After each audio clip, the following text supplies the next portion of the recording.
Hello students, कैसे हैं आप सब। जैसा कि आप सभी रिक्वेस्ट कर रहे थे कि MGPE 008 के कुछ इम्पॉर्टेंट क्वेश्चंस को करवा दीजिए। इस वीडियो के अंदर हम डिस्कस करेंगे कुछ इम्पॉर्टेंट क्वेश्चंस विद उनके आंसर्स। यहाँ पे जो आपका वीडियो है ये हिंदी और इंग्लिश दोनों लैंग्वेजेस में रहेगा। ठीक है, तो चलते हैं अपने पहले क्वेश्चन की तरफ, जिसके अंदर आपसे पूछा है describe Gandhi's views on forgiveness. जो महात्मा गांधी हैं उनके फॉरगिवनेस यानी कि क्षमा याचना के संदर्भ में उनके क्या विचार थे। ठीक है, Mahatma Gandhi one of the most influential leaders in history held profound views on forgiveness. जो महात्मा गांधी थे उनके जो फॉरगिवनेस पे व्यूज़ हैं वो प्रोफाउंड हैं। His philosophy on forgiveness was deeply intertwined with his principles of non violence and truth यानी कि सत्याग्रह। तो जो महात्मा गांधी हैं उनकी जो फिलॉसफी है फॉरगिवनेस की वो उनके नॉन वायलेंस और सत्याग्रह, अहिंसा और सत्याग्रह दोनों के जो उनके प्रिंसिपल्स हैं, आदर्श हैं, उनको ध्यान में रखते हुए बनाई गई है। हेयर आर सम की aspects of Gandhian views on forgiveness. अब हम देखेंगे महात्मा गांधी के फॉरगिवनेस पे क्या व्यूज़ हैं, उनके की एस्पेक्ट्स को देखेंगे। सबसे पहली चीज़, फॉरगिवनेस एज स्ट्रेंथ यानी कि मजबूती के रूप में क्षमा। Gandhi believe that forgiveness is a sign of strength not weakness. Mahatma Gandhi का ये विश्वास है कि जो आपकी क्षमा है वह कमज़ोरी नहीं बल्कि आपकी ताकत का प्रतीक है। He viewed the act of forgiving as a demonstration of inner strength and moral courage. जो आपकी फॉरगिवनेस यानी कि क्षमा है वह आपकी आंतरिक शक्ति और नैतिक साहस का प्रदर्शन करती है। ठीक है, समझ में आया कि वो जो है फॉरगिवनेस यानी क्षमा को आपकी मजबूती, आपकी स्ट्रेंथ मानते हैं और बताते हैं कि वह आपकी आंतरिक शक्ति को मजबूती प्रदान करती है। Essential for non violence. अब यहाँ पे जो आपकी फॉरगिवनेस है, अगर आपको अहिंसा करनी है, नॉन वायलेंस करना है, तो उसमें आपकी फॉरगिवनेस बहुत ज़्यादा ज़रूरी है क्योंकि ये उसका कोर कंपोनेंट होता है नॉन वायलेंस का। He asserted that true non violence involves the ability to forgive. क्योंकि अगर आपको अहिंसा करनी है तो आपको लोगों को माफ़ करना होगा। किसी ने आपका बुरा किया तो उसके खिलाफ अगर आप वायलेंस कर रहे हैं तो फिर क्या, आपको पहले क्या करना पड़ेगा, उसको माफ़ करना पड़ेगा। तो यहाँ पे जो आपकी फॉरगिवनेस है यानी कि जो आपकी अहिंसा है, अहिंसा का सिद्धांत जो है वह ही आपका मुख्य घटक है। Path to peace and reconciliation. जो आपकी फॉरगिवनेस है वो शांति का रास्ता है। Gandhi saw forgiveness as essential for achieving piece.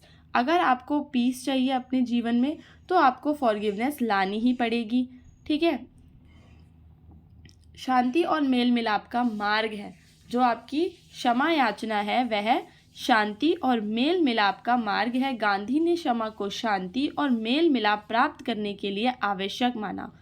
उनका मानना था कि द्वेष और घृणा, अगर हम किसी से बुराई बना के रखते हैं, घृणा बना के रखते हैं, तो केवल अधिक हिंसा और संघर्ष ही उत्पन्न होता है। उसके बाद जो फॉरगिवनेस है वो आपका पर्सनल और सोशल ट्रांसफॉर्मेशन कर देती है। ठीक है, फॉरगिवनेस जो है not only for personal virtue important है, पर अगर आपको सोशल ट्रांसफॉर्मेशन करना है तो भी आपके लिए यहाँ पे फॉरगिवनेस जो है वो इम्पॉर्टेंट है। ही believe that forgiving others could inspire change and promote justice and harmony in society. जो महात्मा गांधी हैं वो इस बात पे बिलीव करते हैं कि जो फॉरगिवनेस है वो किस चीज़ के काम आती है, चेंज के काम आती है, जस्टिस प्रमोट करती है। गांधी के लिए क्षमा न केवल एक व्यक्तिगत गुण था बल्कि सामाजिक परिवर्तन प्राप्त करने का साधन भी था। उनका मानना था कि दूसरों को क्षमा करना परिवर्तन को प्रेरित कर सकता है और समाज में न्याय और सद्भाव को बढ़ावा दे सकता है। फॉरगिवनेस एंड सेल्फ प्योरिफिकेशन के बारे में बात करते हैं। Gandhi linked forgiveness to self purification. He believe that forgiving others help individuals cleanse themselves.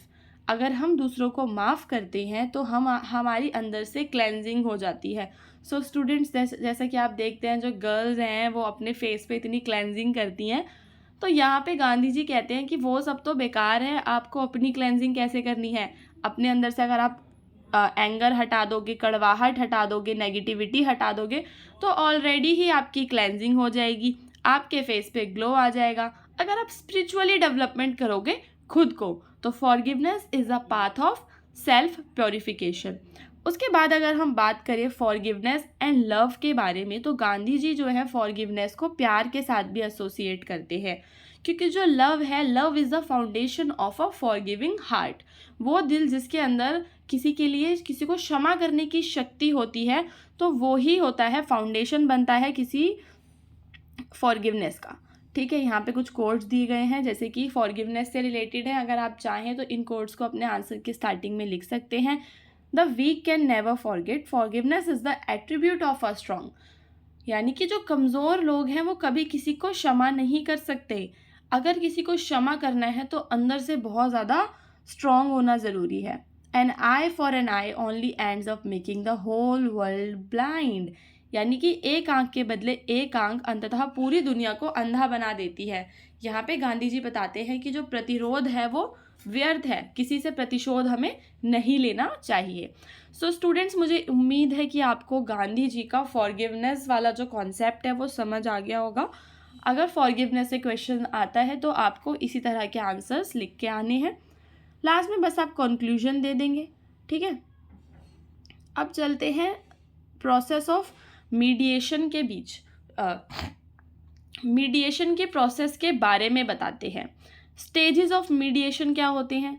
तो जो आपका मीडिएशन है वो एक स्ट्रक्चर्ड प्रोसेस है, ठीक है, in which a neutral third party the mediator assist disputing parties in resolving their conflict. So दो पार्टीज लड़ाई कर रही हैं, पार्टी ए और पार्टी बी। ठीक है, ये दोनों लड़ाई कर रही हैं, तो इनके बीच में एक पार्टी आ गई, पार्टी के। इसको हम क्या बोलेंगे? मीडिएटर। क्यों आ गई है?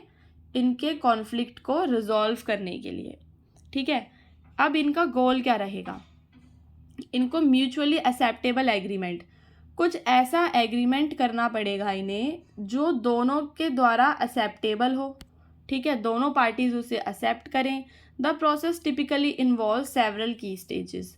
तो अब यहाँ पर इस प्रोसेस के कुछ स्टेजेस आएंगे कि जब पहले कॉन्फ्लिक्ट हुआ फिर बाद में एग्रीमेंट हुआ, तो बीच में कौन कौन से स्टेजेस थे। सबसे पहले आएगा प्रिपरेशन एंड इंट्रोडक्शन, यानी कि जो मीडिएटर है वो प्रिपेयर करेगा। The mediator gathers background information about the conflict from both parties. जो मीडिएटर है वो दोनों पार्टीज से पहले बैकग्राउंड की इंफॉर्मेशन लेगा, फिर बाद में वो इंट्रोड्यूस करेगा, एक्सप्लेन करेगा मीडिएशन प्रोसेस को। ठीक है, यानी कि इसका मतलब पहले वो तैयारी करेगा। मध्यस्थ जो है विवाद के बारे में दोनों पक्षों से पृष्ठभूमि जानकारी एकत्रित करता है। पृष्ठभूमि जानकारी को एकत्रित करता है, इसमें मुद्दों को समझना, पक्षों के बीच संबंध और कोई भी प्रासंगिक दस्तावेज या तथ्य शामिल हो सकते हैं।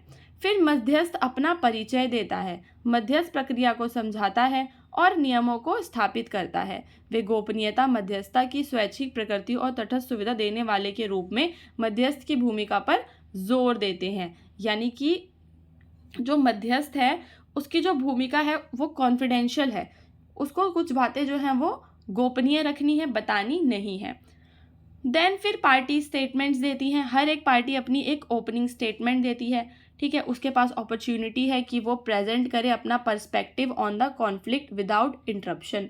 एक बार पार्टी ए को बोलने दिया जाएगा, फिर एक बार पार्टी बी को बोलने दिया जाएगा, ताकि वो अपने बारे में अच्छे से दोनों बता सकें, बीच में कोई भी इंटरप्शन नहीं होगा। फिर आएगा मीडिएटर का रोल, जो कि उनको एक्टिवली सुनेगा। जो मीडिएटर है वो एक्टिवली सुनेगा, नोट्स लिखेगा, क्लैरिफाई करेगा पॉइंट्स को। ठीक है, यानी कि प्रारंभिक वक्तव्य का मतलब है पक्षों के बयान। सबसे पहले पक्षों के बयान आएंगे।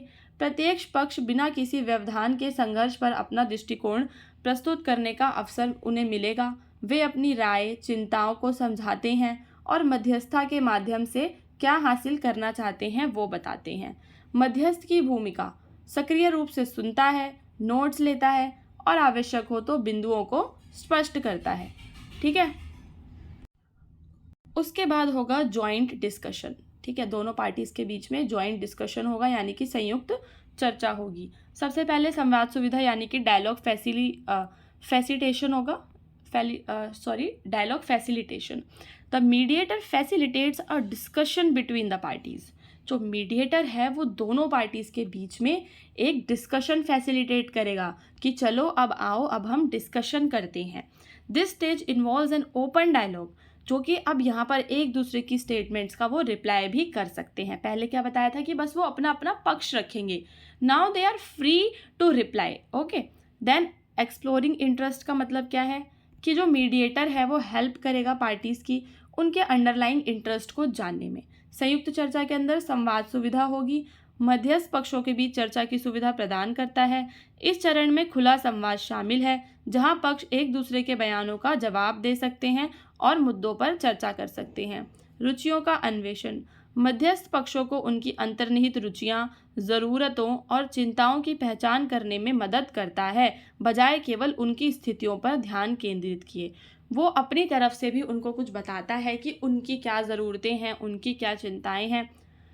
फिर लास्ट में एक प्राइवेट मीटिंग होती है जो कि ऑप्शनल होती है। ठीक है, प्राइवेट सेशंस रख सकता है वो दोनों पार्टीज़ के साथ में, और ये वैकल्पिक है। ठीक है, उसके बाद नेगोशिएशन भी करवाया जाएगा, क्योंकि देखो दो पार्टीज़ के बीच में कॉन्फ्लिक्ट है तो एक ना एक को तो कुछ ना कुछ नेगोशिएट करना ही पड़ेगा, तभी जाके प्रॉब्लम सॉल्व होती है। तो वो कई सारे ऑप्शंस जनरेट करेगा कि भाई ऐसा कर लो, वैसा कर लो। ठीक है, फिर जाके इवेलुएट करेंगे ऑप्शंस को। ठीक है, तब जाके कहीं वो किसी एग्रीमेंट पे पहुंचेंगे। रीचिंग द एग्रीमेंट, जो मीडिएटर है वो पार्टीज़ को हेल्प करेगा रिफाइन एंड फाइनलाइज करने में टर्म्स ऑफ देयर एग्रीमेंट। ठीक है, फिर डॉक्यूमेंटिंग होगी एग्रीमेंट की। तो इस तरह से क्या होगा, लास्ट में फॉलो अप भी रहता है कि मतलब जो भी काम हुआ वो सब कुछ ठीक चल रहा है या नहीं चल रहा है, एग्रीमेंट के अकॉर्डिंग हो रहा है या नहीं हो रहा है। तो जो मीडिएटर है वो फॉलो अप मीटिंग्स रखा करेगा बीच बीच में, ताकि इंश्योर कर सके कि दोनों पार्टीज़ हैं वो एग्री टर्म्स एंड कंडीशंस के थ्रू इफेक्टिवली काम कर रही हैं। सो ये था हमारा मीडिएटर का काम कि मीडिएटर कैसे स्टेप बाय स्टेप दोनों पार्टीज़ के कॉन्फ्लिक्ट्स को सॉल्व करने में हेल्प करता है। ठीक है, कैसे प्रॉब्लम सॉल्व होती है, मीडिएशन से sustainable and mutually satisfactory resolutions निकल के सामने आते हैं। ओके, अब चलते हैं अगले क्वेश्चन पे। अगला क्वेश्चन फास्टिंग वाला है। फास्टिंग वाला क्वेश्चन रिपीटेड है, काफ़ी बार मैंने देखा है कि अलग अलग तरह से एग्जाम में आया है। So fasting is an effecting means of conflict resolution. ये बात आपको बतानी है कि झगड़े सुलझाने के लिए जो फास्टिंग है, व्रत रखना, क्या ये एकदम इफेक्टिव मीन्स है, क्या बिल्कुल सही तरीका है? तो फास्टिंग भूख हड़ताल टाइप। ठीक है, fasting particularly as employed by Mahatma Gandhi is a method of non violent protest and a means of conflict resolution. जो फास्टिंग है एक तरह का नॉन वायलेंट प्रोटेस्ट है, ठीक है, और कॉन्फ्लिक्ट रेजोल्यूशन का तरीका है। It involves abstaining from food, sometimes drink to bring attention to a cause. ठीक है, आपको भूख हड़ताल करनी है ताकि आप जो भी इशू है उसको सबके सामने लेके आ सको। अब यहाँ पे हम कुछ आर्ग्यूमेंट्स लिखेंगे फेवर ऑफ फास्टिंग में कि कैसे ये एक इफ़ेक्टिव मीन्स है झगड़े सुलझाने का। सबसे पहली चीज़ मॉरल अथॉरिटी एंड परसुएशन। ठीक है, जो फास्टिंग है एक पावरफुल एक्सप्रेशन है ऑफ पर्सनल सेक्रीफाइस। ठीक है, पर्सनल सेक्रीफाइस का, मॉरल कमिटमेंट का। ये जो है पब्लिक सपोर्ट और सिंपैथी ले पाते हैं। जब भी कोई भूख हड़ताल पे बैठता है तो पब्लिक उसको सपोर्ट करती है, सिंपैथी देती है। इससे प्रेशर आता है ओपोनेंट के ऊपर कि वो देखे कि जिस भी बारे में वो लोग भूख हड़ताल कर रहे हैं वो क्या रीज़न है। ठीक है, वो थोड़ा सा उस पर प्रेशर पड़ता है। दूसरी चीज़, ये एक नॉन वायलेंट मेथड है। ठीक है, अब नैतिक अधिकार का मतलब नैतिक उच्च आधार। उपवास जो है व्यक्तिगत बलिदान और नैतिक प्रतिबद्धता की एक शक्तिशाली अभिव्यक्ति है।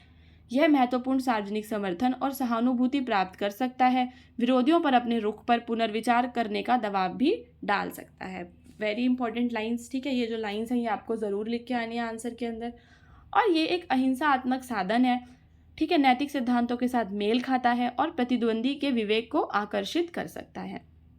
फोकस ऑन द इशू पे चलते हैं। Raising awareness, fasting can draw significant attention to an issue. जो फास्टिंग है वो किसी भी इशू पे एक सिग्निफिकेंट अटेंशन लेकर आता है, माइट अदरवाइज भी इग्नोर्ड और ओवरलुक्ड। अदरवाइज हम क्या करेंगे कि इसको ओवरलुक कर देंगे। It can mobilise public opinion and media coverage. Media भी आ जाती है जहाँ पे लोग बैठे होते हैं, भूख हड़ताल कर रहे होते हैं, वहाँ पे इनजस्टिस को हाईलाइट करता है। It serves to highlight the seriousness, ये हाईलाइट करता है कि जो इनजस्टिस हो रहा है वो कितना सीरियस है। ठीक है, अभी आप बताएंगे कि तिब्बत लद्दाख के अंदर कौन था जो अभी भूख हड़ताल पे बैठा हुआ था, उसके बारे में आप मुझे कमेंट बॉक्स में बताएंगे। मुद्दों पर ध्यान केंद्रित करता है, जागरूकता को बढ़ाता है, अन्याय को उजागर करता है। ठीक है, ये सारी चीज़ें वो करता है। उसके बाद personal collective reflection, creating space for dialogue. Fasting often create a sense of urgency, एकदम से अर्जेंटली आपको देखना पड़ेगा क्यों कर रहे हैं भाई भूख हड़ताल, अर्जेंसी हो गई, नीड फॉर रेजोल्यूशन, और अर्जेंटली कुछ ना कुछ रेजोल्यूशन निकालना पड़ेगा, नहीं तो जो बंदा बैठा हुआ है भूख हड़ताल पे वो तो मर ही जाएगा। सिंबॉलिक पावर है एक तरह से। ठीक है, ये एक सिंबॉलिक एक्ट है, इसका मतलब होता है कि ये एक प्रतीकात्मक इसके अंदर शक्ति है। ठीक है, अब हम देखेंगे कि इसके अगेंस्ट, यहाँ पे जो फास्टिंग है उसके अगेंस्ट कुछ आर्ग्यूमेंट्स हैं, उनके बारे में बात करेंगे, जैसे कि health risk, physical harm. Prolong fasting can lead to serious health issues including malnutrition, organ damage and even death. अगर आप कंटिन्यूसली लंबे समय तक फास्टिंग करते हो तो आपकी डेथ हो सकती है, मेल न्यूट्रिशन हो सकता है, कोई ऑर्गन खराब हो सकता है। ठीक है, इसके साथ साथ coercive and putting undue pressure, opposing party पे बेफालतू का प्रेशर पड़ता है। ठीक है, which is leading to a backlash, वो कहेंगे कि कर ले भाई, अब हम नहीं कर रहे, तुझे जो करना है कर ले। तो कभी कभी पार्टी जो है नाराज़ हो जाती है, तो इससे स्वास्थ्य जोखिम होता है, हमें हमें शारीरिक हानि होती है, दबाव की रणनीति बनती है। उसके बाद इफ़ेक्टिवनेस एंड सस्टेनेबिलिटी की बात करें अगर हम, तो ये लंबे समय तक नहीं चल पाता, ये एक टेम्प्रेरी सॉल्यूशन है। ठीक है, शॉर्ट टर्म सॉल्यूशन है, क्योंकि इससे रूट कॉज कभी भी आपका जो है वो ख़त्म नहीं होता। डिपेंडेंस रहता है पब्लिक सिंपैथी पे। ठीक है, सब कुछ सिंपैथी पे, लोग जितनी सिंपैथी दे दें उसी पे जाके कहीं ना कहीं आपका कुछ हो सकता है। प्रभावशीलता और स्थिरता, अस्थायी समाधान, उपवास से अल्पकालिक समाधान या रियासतें मिल सकती हैं, लेकिन यह संघर्ष के मूल कारणों को संबोधित नहीं कर सकता और यह स्थायी शांति नहीं ला सकता। ठीक है, सार्वजनिक सहानुभूति पर इसकी निर्भरता रहती है। उसके बाद बस लास्ट में आप कंक्लूजन लिख देंगे that it can be a effective measure but not ethically true, ethically सही नहीं है ये। ठीक है, इससे कुछ हेल्थ रिस्क आ सकते हैं और ये पब्लिक सिंपैथी पर डिपेंड करता है। इससे बेटर है कि हम जाके खुद ही बात कर लें, जेन्युइन डायलॉग एंड रिकन्सिलेशन कर लिया जाए। लास्ट में आपको एक नोट लिखना है गांधी की शांति सेना के ऊपर। ठीक है, गांधी की शांति सेना क्या है, इसके बारे में क्वेश्चन आया हुआ है। द शांति सेना और peace army was envisioned by Mahatma Gandhi as a non violent grass root force dedicated to peace and social justice. ये गांधी की पीस आर्मी है जो कि सोशल जस्टिस और पीस से रिलेटेड है और नॉन वायलेंस से। It aim to intervene in situations of communal strife, अगर कहीं पे कम्युनल झगड़े हो रहे हैं तो ये वहाँ पे जाएगी आर्मी, वहाँ पे जाके बातचीत करेगी, हार्मनी को प्रमोट करेगी, मीडिएट करेगी without resorting to violence, violence ना हो। ठीक है, तो शांति सेना या पीस आर्मी महात्मा गांधी द्वारा एक अहिंसक ज़मीनी स्तर पर बल के रूप में कल्पित की गई थी, जिसका उद्देश्य शांति और सामाजिक न्याय को समर्पित करना था। इसका उद्देश्य सांप्रदायिक संघर्ष की स्थितियों में हस्तक्षेप करना, सद्भाव को बढ़ावा देना और बिना हिंसा के संघर्षों का समाधान करना था। यह थी नॉन वायलेंस इन एक्शन।